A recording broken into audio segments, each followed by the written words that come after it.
साथ बोलिए, भारत माता की। क्यों भाई, क्या हो गया सांगली वालों की आवाज को? महायुति की सरकार बनानी है या नहीं बनानी है? सुधीर दादा को जिताना है या नहीं जिताना है? तो ऐसी आवाज नहीं चलती। मेरे साथ दोनों हाथ उठाइए, उठाइए दोनों हाथ, विजय के संकल्प की मुट्ठी भींचिए और प्रचंड आवाज से बोलिए, भारत माता की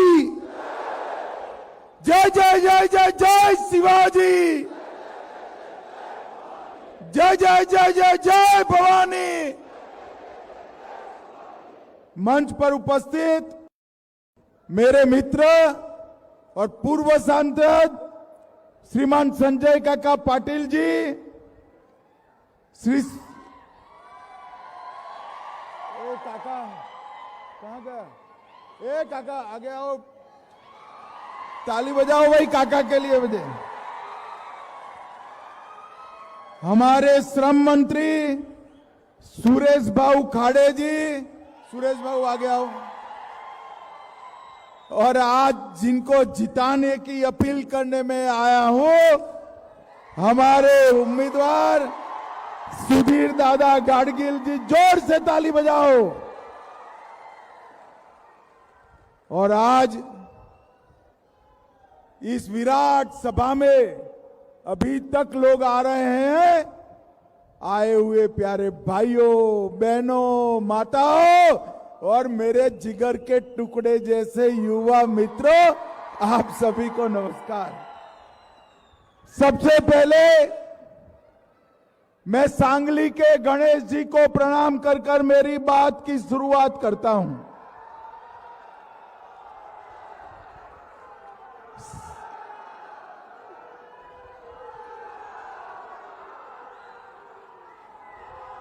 समर्थ रामदास जी, जिन्होंने यहां वीर मारुति मंदिर की स्थापना की है, रामदास जी और मारुति मंदिर को भी प्रणाम कर मेरी बात की शुरुआत की।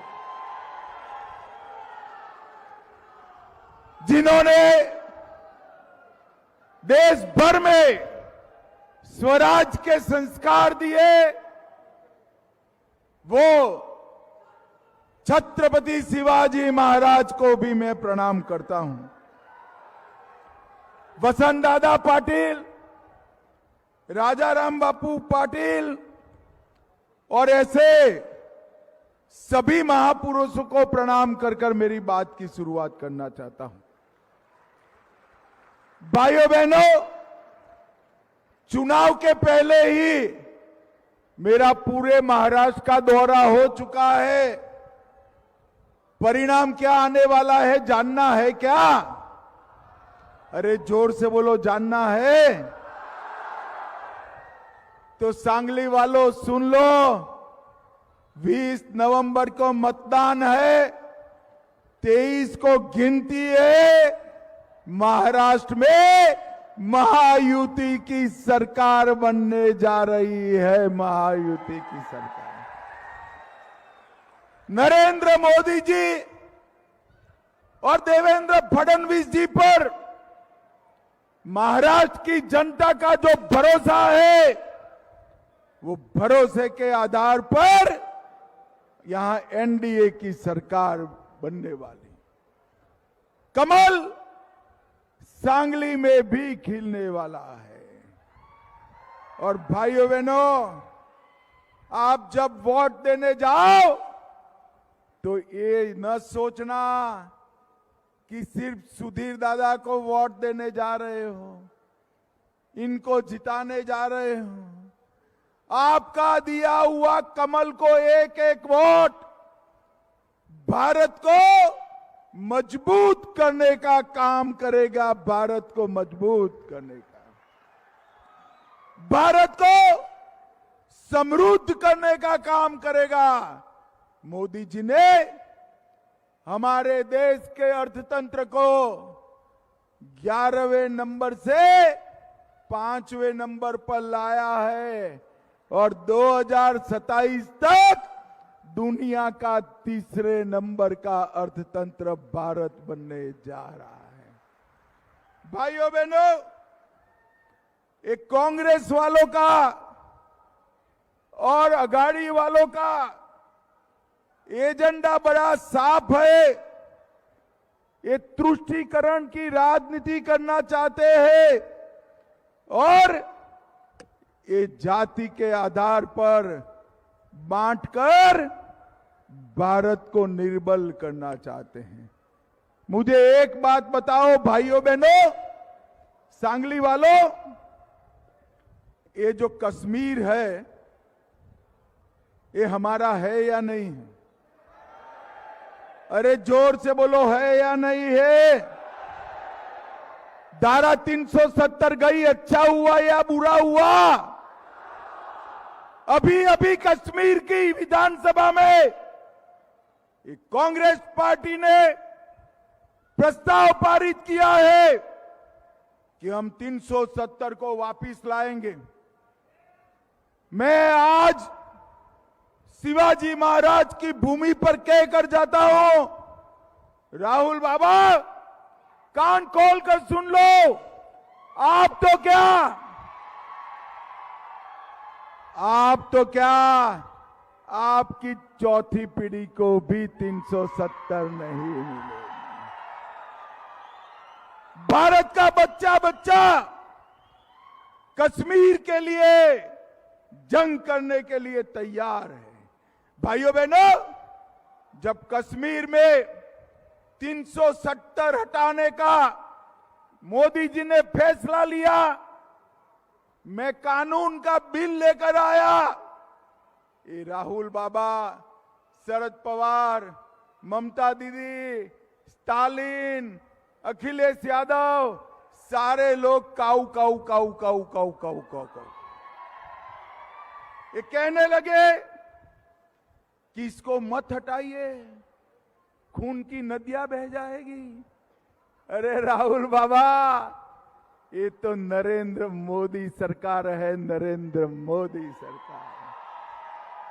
खून की नदियां छोड़ो, किसी की कंकर चलाने की हिम्मत नहीं हुई है, कंकर चलाने की। और भाइयों बहनों, ये यूपीए की सरकार में, सोनिया मनमोहन की सरकार में आए दिन पाकिस्तान के आतंकवादी बम धमाके करते थे।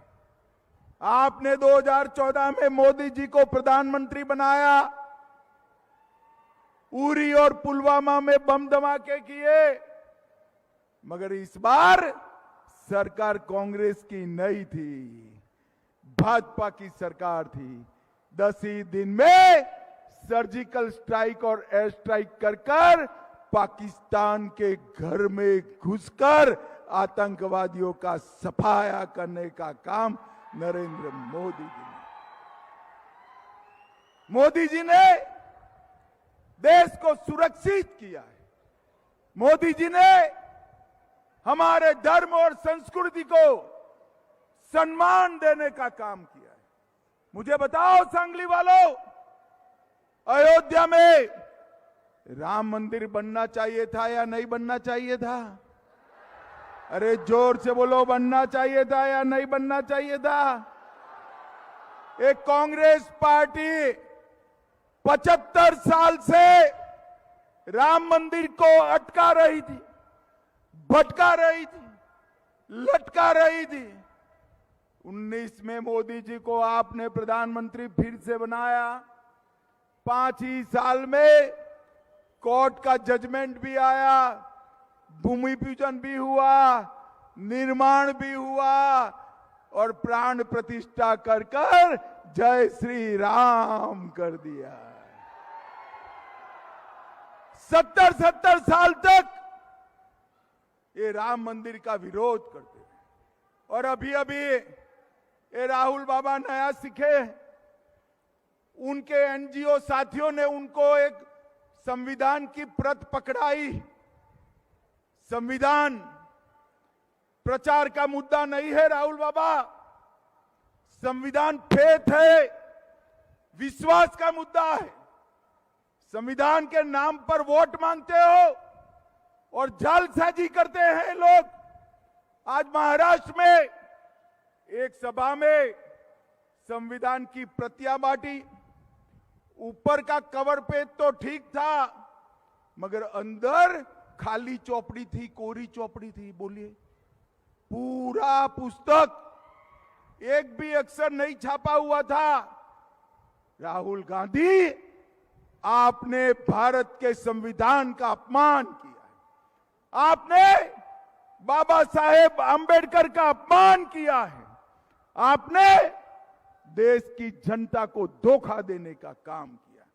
मैं राहुल गांधी को पूछना चाहता हूं, जिस संविधान को हाथ में रखकर देश की संसद में शपथ ली थी, वो असली था या नकली था? वो आप देश की जनता को बताओ। भाइयों बहनों, जो लोग नकली संविधान को लहराते हैं, उन पर भरोसा करना चाहिए क्या? जोर से बोलो, करना चाहिए क्या? अभी अभी इंग्लैंड गए थे, वहां कहा अब इस देश में आरक्षण की जरूरत नहीं है। राहुल बाबा, नरेंद्र मोदी सरकार चल रही है। किसी माई का लाल की हिम्मत नहीं है संविधान को हाथ लगाने की। किसी को आरक्षण को हम छूने नहीं देंगे। एसटी, एससी और ओबीसी का आरक्षण जस का तस रहने वाला है, उसको हम हटाने नहीं देंगे। भाइयों बहनों, मैं यहां आया हूं तब शरद पवार जी को पूछना चाहता हूं और कांग्रेस पार्टी को भी पूछना चाहता हूं कि आप दोनों, पृथ्वीराज चौहान भी वहां मंत्री थे, यूपीए सरकार में 10 साल मंत्री रहे, आपने महाराष्ट्र को कितना रुपया दिया?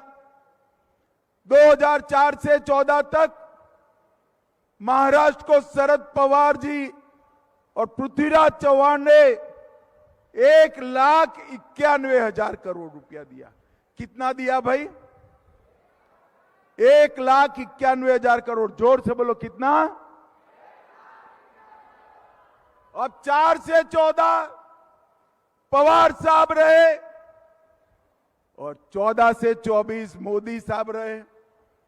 आपने 1,91,000 करोड़ दिया था, मोदी जी ने 10,15,900 करोड़ रुपया देने का काम नरेंद्र मोदी जी ने। हमने पूरे महाराष्ट्र के विकास के लिए ढेर सारा काम किया है।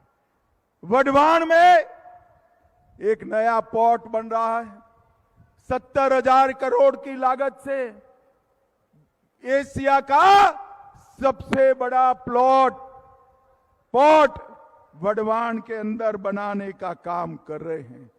भाइयों बहनों, सांगली में, सांगली वालों, ताली जोर से बजाना, जल्दी ही हवाई अड्डा बनने वाला है। दिल्ली, बेंगलोर, चेन्नई और मुंबई की फ्लाइट तुरंत ही शुरू होने वाली है। पुणे मीरज रेल लाइन का पूरा इलेक्ट्रिफिकेशन कर दिया है। पुणे, कोल्हापुर, मीरज, हुबली 2 वंदे भारत ट्रेन शुरू हुई है और रेल ट्रैक भी डबल हो रहा है।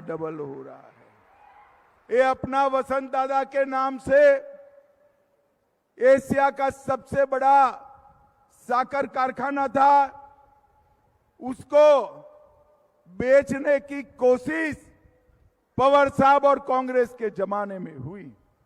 मैं आज पवार साहब को पूछने आया हूं, 200 साकर कारखाने थे, 200 में से 101 हो गए। एक कोऑपरेटिव साकर कारखानों का मृत्युदंड किसके जमाने में लगा?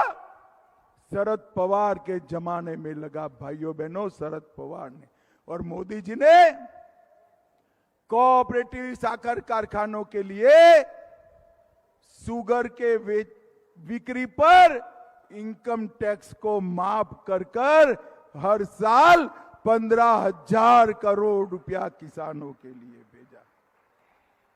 यहां पर ढेर सारे हवाई अड्डा, Shivaji stadium, civil hospital project, इसकी भूमि उसमें घपले करने का काम कांग्रेस के व्यापारियों ने किया है। और मैं आज एक बात कहकर जाता हूं, हल्दी के किसानों के लिए मोदी जी ने हल्दी बोर्ड बनाया है, इसकी मजबूत ब्रांच भी हम सांगली में खोलने वाले हैं। सांगली में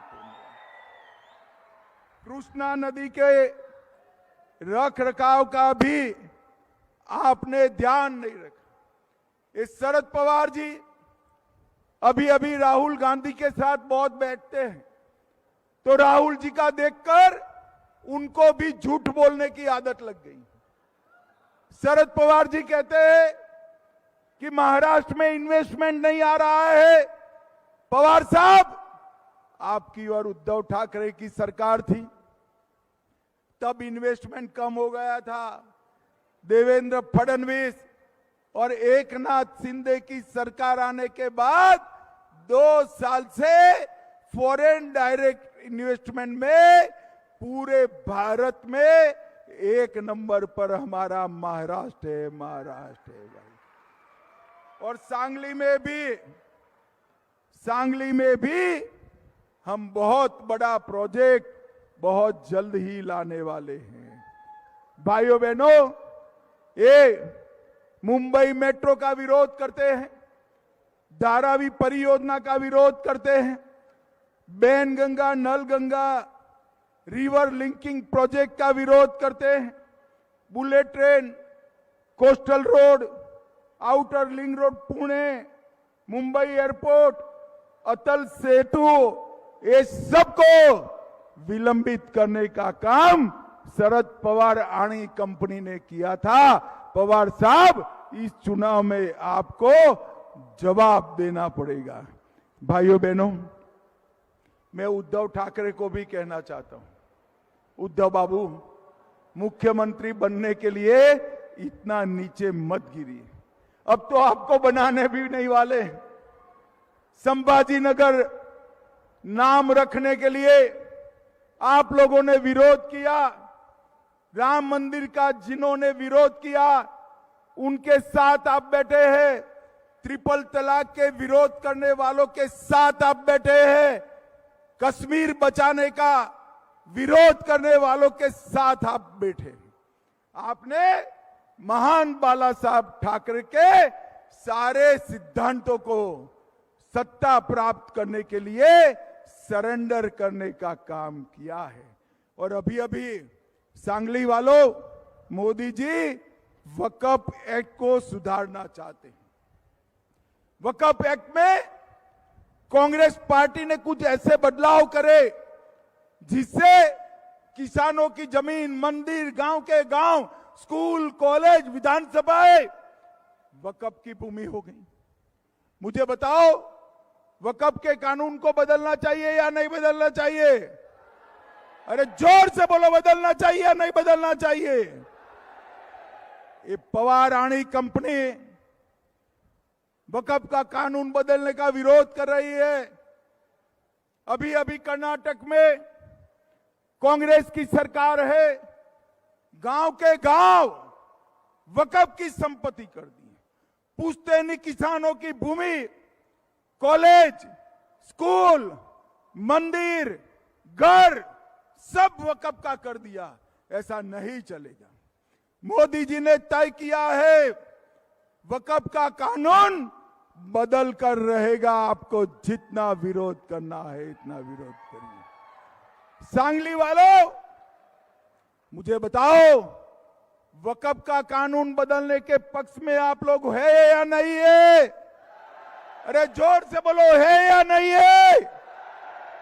क्या है शरद पवार और उद्धव ठाकरे बदलेंगे क्या? जोर से बोलो, बदलेंगे? कौन बदल सकता है? मोदी जी ही बदल सकते हैं, मोदी जी ही बदल सकते हैं। यहां आप महाराष्ट्र में दादा को वोट दोगे तो वो वोट मोदी जी को मजबूत करने का काम करेगा, मोदी जी को मजबूत करने का। मोदी जी ने हर किसान को 6,000 रुपया भेज रहे हैं। देवेंद्र जी इसमें 6,000 रुपया और जोड़ रहे हैं, तो हर किसान को 12,000 रुपया मिल रहा है।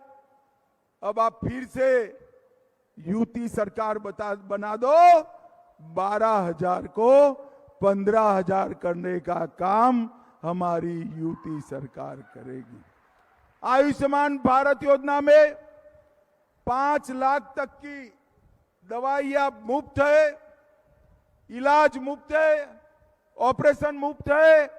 अब मोदी जी ने तय किया है कि 70 साल के आयु से ज्यादा जिनकी आयु है वो सभी को और 5 लाख रुपया इलाज के लिए दिया जाएगा, मतलब 10 लाख रुपया दिया जाएगा।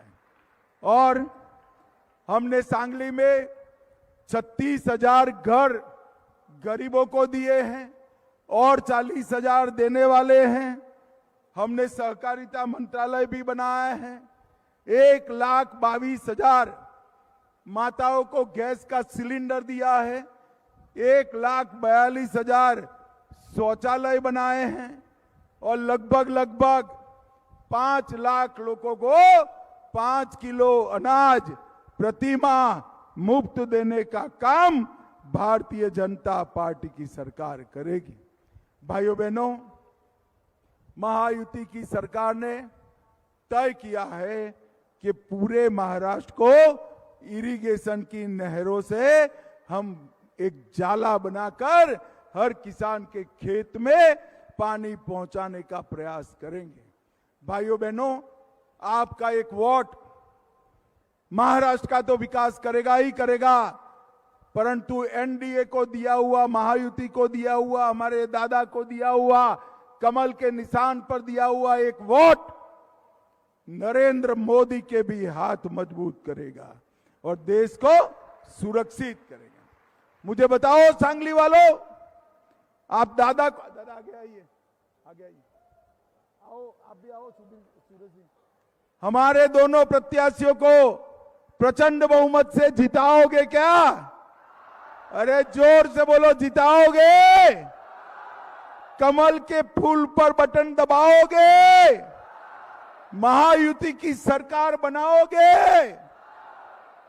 मोदी जी के हाथ मजबूत करोगे? तो मेरे साथ दोनों हाथ उठाओ, उठाइए दोनों हाथ। विजय के संकल्प की मुट्ठी